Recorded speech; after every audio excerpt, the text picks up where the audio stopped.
Hello viewers, we welcome you once again to our channel and we have brought you yet another helpful IELTS video lesson on how to write overview in academic IELTS writing task 1. So let's get started.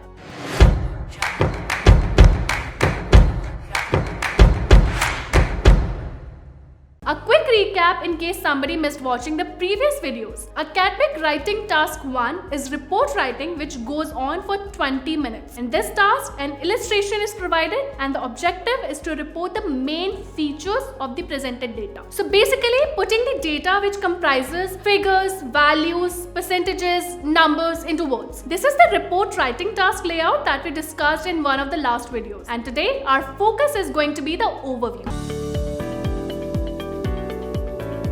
So what is an overview? An overview is basically the summary of what you see in the visual. It doesn't comprise meticulous details or some specific information. It gives the reader a bird's eye view of the data. Just a glance at the illustration could help the writer understand what elements to include in the overview. An overview should include the primary features consisting of drastic changes or movements in a graph. Could be the number of stages in a process, outstanding figures or values in a table, or noticeable trends in a line graph. Here the test takers are required to mention the overall increase or decrease in numbers. Sometimes the visuals such as graphs could have fluctuating numbers, so they would make a decent addition to the overview. High or low points, if there is a table or pie chart in the question, should be mentioned. The same applies to the highest and lowest value. For your convenience, we have gathered a few linkers which you could use to begin writing the overview. These include overall, as a general trend, on the whole, and it is evident that you could use any of these. Of course, the list goes on and there are many more substitutions you could find on the internet. But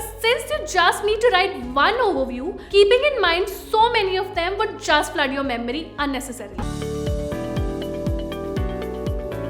Here we have a sample writing task 1 question to help you understand overviews better. We have chosen the same question we used for writing the introduction in the last writing task 1 video for your ease. And it's okay if you haven't watched the previous videos either. On the left here, we can see the question, and on the right lies the visual, which is a graph. There are different parts of the report writing question. On the left here, we can see the question, and on the right lies the visual, which is a graph. There are different parts of the report writing question. First, we can see the topic statement, which reads, the chart shows the number of people pursuing different free time activities in the UK in 1979. Then comes the objective, which is to summarize and report the given data, followed by instructions that tell the word count. For writing an overview, step 1 is to understand the topic statement, to understand what the visual is about. So here we are talking about the different free time activities pursued by people in the UK in the year 1979. The next step is to take a glance at the visual and make relevant selection. Remember, here we do not need to delve into the details or numbers. Just an overall understanding of the graph would help. Look for the unique features only, such as the highest or lowest figures. So do you see anything like that in the visual? You can pause the video here if you need to. Alright, here's what we found. The highest chunk of the UK population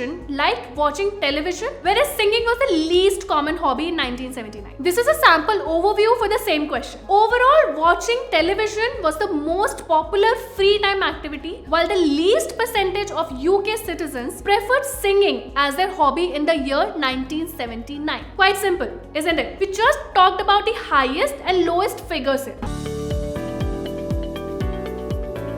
Also, a few points to note. Please make sure that you don't include or mention any figures or values in the overview. Also, the word count should not be more than 30. Overviews are meant to be short and crisp. This table here will give you a clear idea of what to mention while writing overviews for different visuals. In the case of bar charts or line graphs, increasing, decreasing, or fluctuating trends should be reported. For tabular illustrations, high and low points or any changes, if time isn't constant, should be talked about. Changes over time or any visible additions or removals should be mentioned if there is a map question. Stages for process writing and the largest and smallest proportions for pie chart would suffice. Please ensure that at least 2 to 4 observations are included in the overview. Yes, and without numbers. Guess you now know how to write overviews for your writing task 1 question. So maybe it's practice time for you now. Hope you found this video helpful. Keep coming back for more such useful content. Thank you for watching.